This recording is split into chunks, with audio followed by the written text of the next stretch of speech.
Tách cơ bụng sau sinh là một vấn nạn của tất cả các chị em phụ nữ, và mình tin chắc rằng là ở đây có rất nhiều bạn đang nằm lo lắng về tình trạng của mình sau khi sinh. Sau khi sinh ấy, các bạn có bao giờ cảm thấy cái bụng của mình nó trống rỗng? Em bé thì đã đi ra ngoài rồi nhưng mà ở phía trong này mình vẫn chẳng cảm thấy gì ở phía trong không? Và cái bụng của mình lúc nào nó cũng kiểu lỏng lỏng ấy. Mình sinh em bé được đến tính bây giờ là 5 năm rồi. Em bé nhà mình là một bé trai, bé bắp vừa mới sinh nhật hôm trước xong, và mình vẫn còn nhớ như in cái cảm giác cái bụng của mình nó vẫn như là chửa 6 tháng, mặc dù em bé thì đã đi ra ngoài. Cái việc tách cơ bụng sau sinh ấy, nó sẽ khiến cho phụ nữ cảm thấy tự ti, không có cái bụng như ngày con gái nữa. Cái việc tách cơ bụng sau sinh nó sẽ làm cho cơ bụng của mình nó bùng nhùng này, nó bèo nhèo này. Mình đã tìm ra cách, bây giờ bụng của mình không bị tách nữa.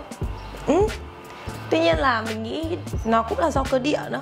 Cơ địa của mình nó hồi phục có thể là tốt trộm vía, và mình tập luyện cũng rất là đều, nên bây giờ bụng của mình thì nó tất nhiên nó sẽ không đẹp như người con gái đâu các bạn. Bởi vì là kiểu gì thì khi mà xoay ngang, cái chỗ này của mình nó sẽ vẫn phình ra. Mà anyway, dù sao thì mình cũng hài lòng với cả bản thân mình hiện tại. Câu hỏi đầu tiên mà mọi người đặt ra cho mình đấy là tách cơ bụng sau sinh thì kiểm tra như thế nào? Đầu tiên là mọi người hãy nằm ngửa ra này, thả lỏng hoàn toàn vùng bụng. Sau đó dùng 2 ngón tay đặt ở phía trên rốn hoặc là dưới rốn, và các bạn ấn xuống nhẹ nhàng. Các bạn cảm nhận xem là lúc ấn xuống tay các bạn có ấn xuống cái cơ bụng cứng cứng không, hay là lúc các bạn ấn xuống thì nó sẽ lọt vào một cái khe. Thì nếu như mà có một cái khe ở giữa cơ bụng của các bạn thì có nghĩa là bạn bị tách cơ bụng. Xin chia buồn. Nếu các bạn ấn xuống mà thấy cứng cả hai bên này và ở giữa nó đều cứng như nhau thì có nghĩa là bạn đang ấn xuống một cái cơ bụng dàn đều, thì có nghĩa là bạn không bị tách cơ bụng. Nếu các bạn lọt được một ngón tay vào trong thì nó là tách cơ bụng kiểu level 1. Nếu mà lọt được 2 ngón tay là level 2, mà lọt 3 ngón tay là kiểu siêu tách siêu nhiều luôn thì nó sẽ là level 3.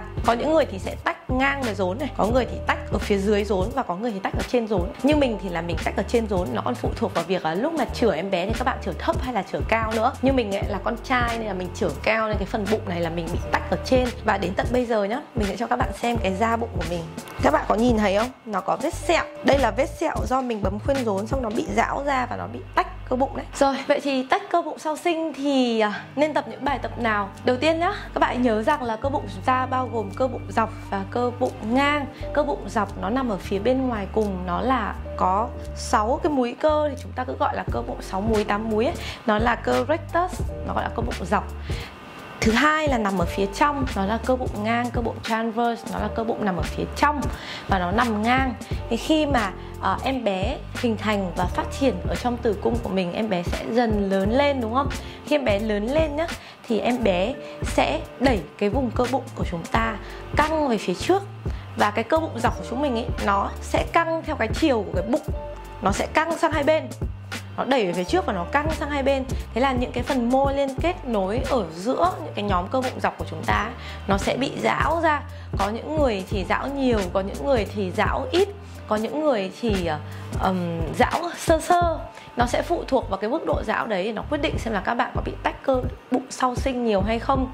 Sau đó khi mà em bé chui ra thì cái phần cơ bụng dọc đấy nó sẽ vẫn gião như vậy thôi, chứ nó không co về. Đấy là lý do mà cái bụng của chúng ta sau khi sinh nó cứ trùng trùng nhão nhão và cảm giác như là bụng của ai chứ không phải là bụng của mình ấy. Lúc mà tập luyện sau sinh ấy, các bạn chú ý là hãy tập theo những cái bài tập với nhóm bài tập phục hồi dành cho phụ nữ sau sinh. Hana đã quay nguyên một series bao gồm 4 tuần đầu tiên up trên YouTube. Các bạn hãy chia sẻ lại cái video này hoặc là share lại những cái bài tập đấy đề phòng khi các bạn cần. Hoặc là nhớ là khi mà sinh xong thì lên YouTube search Hana Giang Anh bài tập phụ nữ sau sinh nhé. Trong những cái bài tập đấy, Na sẽ không cho các bạn tập cái nhóm cơ bụng dọc, bởi vì cái nhóm cơ bụng dọc ấy nó đã bị lỏng rồi. Nếu các bạn tiếp tục gồng nó lên, tập vào nó thì các bạn sẽ càng làm cho tình trạng tệ hơn. Những bài tập nhóm cơ bụng dọc đấy là những bài tập mà cuộn người về phía trước, hướng về phía trước, bao gồm bài crunch, C-crunch, reverse crunch hoặc là bài sit up. Các bạn nên tập những cái bài tập bụng nào mà khiến cho bụng các bạn nó nằm ngang và nằm yên, không gập lên. Ví dụ như là bài lower leg lift, hover, plank.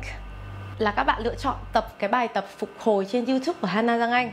Hai là các bạn lựa chọn những bài tập Pilates trên YouTube của Hana Giang Anh, rất là phù hợp với thể lực của phụ nữ sau sinh. Nhưng những cái động tác nào mà cuộn bụng lên, gập về phía trước thì các bạn không làm, và các bạn chủ động đổi sang hover này, plank này hoặc là lower leg lift. Ngoài ra thì các bạn có thể lựa chọn tập theo lịch tháng beginner của Hana Giang Anh. Nhưng nhớ là cứ tập bài nào mà cuộn bụng lên thì các bạn tự chủ động đổi sang là cái bài tập nào mà nó không cuộn bụng và các bạn có thể tập được. Mình cũng chia sẻ là sau khi sinh mình cũng đã đặt mục tiêu là lấy lại vóc dáng nhanh hết mức có thể. Nhưng mà cuối cùng thì mình cũng thất vọng thôi. Và đây là cái kinh nghiệm cá nhân của mình muốn chia sẻ đến cho phụ nữ sau sinh, là các bạn không nên đặt cho mình một cái mục tiêu là phải quay trở lại thời kỳ con gái. Bởi vì theo như mình thì đấy là điều không thể. Bản thân mình là một huấn luyện viên đã tập luyện rất là nhiều năm, chăm chỉ liên tục, nhưng mà bụng của mình ấy bây giờ lúc nào cái phần bụng dưới này nó cũng đẩy về phía trước. Ngày xưa bụng của mình nó rất là phẳng, kể cả mình có ăn no hoặc là ăn nhiều thì cái phần dưới rốn nó vẫn phẳng.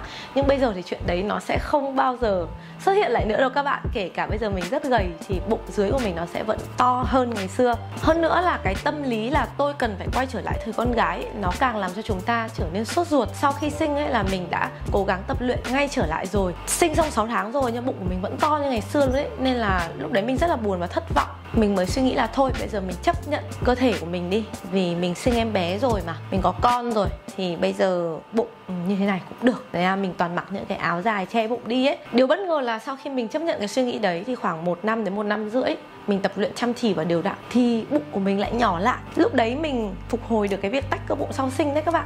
Bụng của mình cũng bị tách, mình bị tách ở phần bụng trên nhá, bị tách khoảng 1 đốt ngón tay. Sau khoảng 1 năm rưỡi chăm chỉ tập luyện, tập tất cả những bài tập như bình thường trước khi mà mình sinh em bé thì mình đã quay trở lại như cũ. Mình rất là cảm thấy may mắn và biết ơn với điều đấy. Các bạn hãy nhớ rằng là các bạn càng tập luyện sớm lại bao nhiêu, phục hồi cơ thể, chủ động lấy lại sức khỏe thì các bạn sẽ càng mau chóng hồi phục hơn. Nếu các bạn mà để quá lâu như kiểu là đã tách cơ bụng khoảng 2 năm rồi, 3 năm rồi, 4 năm rồi mà các bạn chưa tập luyện chăm chỉ đều đặn để cho cái cơ bắp của mình nó săn chắc trở lại, càng để lâu thì nó sẽ càng khó để hồi phục hơn. Nhưng mà không có càng để lâu thì nó sẽ càng khó để hồi phục hơn. Nhưng mà có tập thì còn hơn không tập nhá. Dù sao chăng nữa thì các bạn cũng nên nhấc mông lên và tập theo cái lịch tháng beginner của Na đi. Sau khi sinh bao lâu thì bắt đầu nên tập lại? Cái này sẽ phụ thuộc vào độ thời gian hồi phục của mỗi người và mỗi người thì sẽ là khác nhau. Hãy nhớ điều này nha. Bác sĩ thì thường sẽ khuyên chúng ta là ít nhất 6 tuần sau khi sinh mới được tập luyện trở lại. Nhưng với cương vị là một người đã trải nghiệm và là một huấn luyện viên thể chất thì Na thấy cái câu này nó sẽ là an toàn cho tất cả mọi người, nhưng mà nó lại không chính xác với hầu hết tất cả mọi người. Tốt hơn hết là các bạn hãy tự cảm nhận bản thân mình. Như mình nhá, thì là mình sinh thường nên mình ở trong bệnh viện chỉ 1 đêm thôi. Hôm sau là mình quay về nhà rồi. Và đến ngày thứ 3 là mình bắt đầu đến phòng tập để mình xem là cái cơ thể của mình nó có thể đáp ứng được những bài tập nào. Thì việc đầu tiên là mình đứng lên trên máy chạy bộ, mình đi bộ thử. Thì mình đi, mình cảm thấy là cũng được thì mình cứ đi thôi. Sau đó là mình bắt đầu tập thử những cái động tác như là squat này, xong rồi lăng này. Thì mình cảm thấy là mình làm được đến đâu thì mình làm đến đấy. Quan trọng là mình phải phù hợp với cái độ phục hồi của mình. Với những cái bạn mà sinh thường ấy, thì các bạn nhớ là nên cảm nhận làm sao để một là các bạn đi lại mà các bạn cảm thấy bình thường, không bị đau và bị cấn gì ở cái vùng kín. Thứ hai là các bạn đi tiểu không bị buốt, không bị rát nữa. Nói chung là tập mà cảm thấy cơ thể nó đáp ứng được, nó bình thường thì các bạn tập tới đâu thì tập đến đấy. Với những bạn sinh mổ ấy thì sẽ hồi phục lâu hơn. Khi sinh mổ thì các bạn phải để ý cái vùng vết mổ, bởi vì chúng ta rạch nhiều tầng sinh môn nên sẽ hồi phục rất là lâu.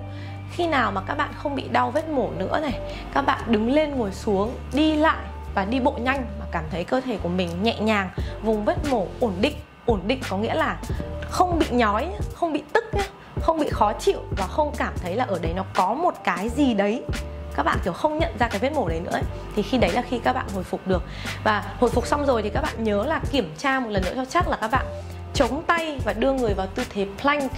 Khi đấy toàn bộ trọng lượng cơ thể nó sẽ dồn xuống cái phần cơ bụng. Và lúc đấy các bạn thử siết chặt bụng, giữ xem là cái vết mổ có bị cấn, có bị đau, có bị tức, có bị nhói gì không. Nếu như mà nó ổn thì có nghĩa là các bạn có thể tập lại được rồi.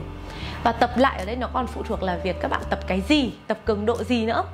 Theo mình ấy thì cái chuỗi bài tập dành cho phụ nữ sau sinh trên YouTube của mình ấy có thể tập được với rất là sớm luôn. Bởi vì cái bài này mình chỉ cho các bạn hít thở và tập siết cơ bụng, rồi là tập cái phần cơ sàn chậu thôi, chứ mình không có bắt mọi người là phải đứng lên nhảy nhót hay là squat hay là lăng gì cả. Mãi đến bài tập ở tuần thứ 3, tuần thứ 4 mới bắt đầu cho mọi người squat thử. Đấy, thì mọi người hãy bắt đầu với cái chuỗi bài tập này của mình. Sau đó thì tăng lên là tập Pilates. Đây, những cái video Pilates của Na. Tuy nhiên nhớ bài nào mà cuộn bụng lên thì đổi sang động tác hover hoặc plank nhé. Sau khoảng từ 3 tháng thì các bạn có thể tập lại theo cái lịch tháng ở trên Facebook Hana Giang Anh rồi. Bắt đầu từ bài tập beginner, sau đó thì nâng dần lên intermediate nhé. Na chúc tất cả các chị em phụ nữ có một sức khỏe thật là tốt. Và hãy nhớ rằng là chúng mình hạnh phúc, chúng mình khỏe mạnh thì chúng mình mới có thể yêu thương chồng con được. Nên phải chăm sóc bản thân mình. Chăm sóc bản thân mình không phải là ích kỷ mà nó là một việc làm khôn ngoan.